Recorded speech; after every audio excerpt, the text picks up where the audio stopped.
Most horror films ask a simple question. What if the dead came back? We Bury the Dead asks something quieter and far more unsettling. What if the dead never leave because the living can't let go? Now, this is not a film about monsters or spectacle.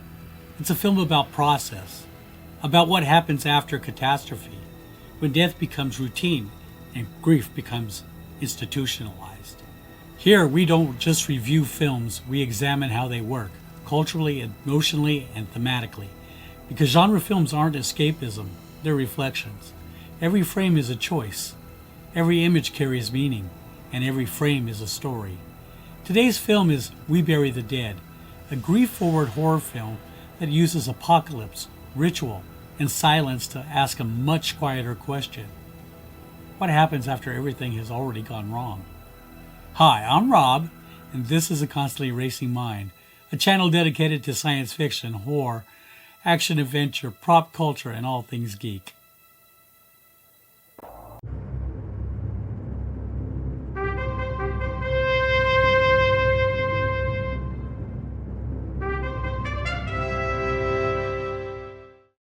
Set in a quarantined post-disaster Tasmania, We Bury the Dead drops us into a world already shaped by loss.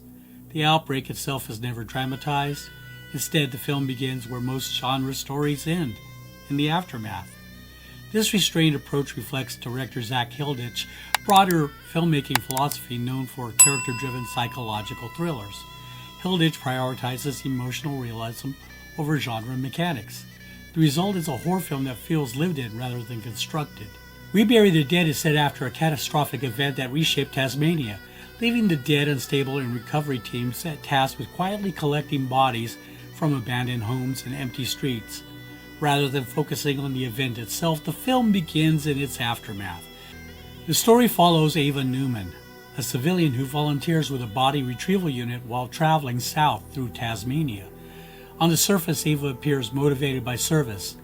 In reality, she is driven by unresolved guilt connected to her marriage and loved one who disappeared during the chaos. Now, paired with Clay, a pragmatic building contractor accustomed to the emotional detachment required for his work, Ava navigates deserted suburbs, isolated roads, and recovery zones where the dead may or may not remain inert. Along the way, they encounter other survivors whose responses to loss range from quiet endurance to unsettling denial. As their journey continues, We Bury the Dead shifts away from survival horror and toward psychological unease. The film is less concerned with threat than with proximity. How close the living must remain to the dead in order to keep moving forward. Now, this is not a story about saving the world or reversing catastrophe. It is about what people carry after everything has already gone wrong, and how grief reshapes behavior long after danger has passed. At the center of the film is Ava Newman, played by Daisy Ridley. Ridley's performance is deliberately internalized. Ava is not reacting to horror. She is carrying it. Her search for her missing husband, Mitch, seems to be less about hope than refusal.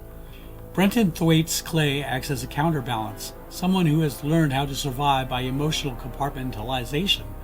Their evolving relationship forms the emotional spine of the film. The emotional weight of We Bury the Dead is no accident. It reflects director Zach Hilditch's long-standing interest in how people behave when the end feels inevitable. Hilditch previously directed 1922, back in 2017, adapted from Stephen King's novella, a film obsessed with guilt that refuses to stay buried. Their horror manifests slowly, as moral decay and psychological rot than supernatural escalation. Earlier, Hilditch explored apocalypse from a different angle. In These Final Hours, a story set in the final day before global annihilation, that film isn't about preventing the end, it's about how people choose to behave when survival is no longer an option. We Bury the Dead feels like a synthesis of those ideas. Like 1922, it treats internal collapse as the true horror. Like These Final Hours, it accepts that the catastrophe has already happened. The only question left is how the living respond. Rather than positioning the undead as villains, the film frames grief itself as the inescapable force. Ava's eventual encounter with Mitch does not offer reunion or release. His present exists in liminal state, physically and emotionally unreachable, which in a way was the same during their relationship before the catastrophe. Now, the choice to bury rather than to rescue is the film's defining moment. It is not framed as triumph but as acceptance. The film closes without catharsis. Burial continues, recovery units keep working, life adapts around loss rather than overcoming it. Do you see the ending as hope, horror, or just simply continuation? If you're interested in genre films that value meaning over spectacle, subscribe to A Constantly Racing Mind for a deep dive analysis across horror, sci-fi, and action cinema. Because every frame is a story, and not all of them want to comfort you.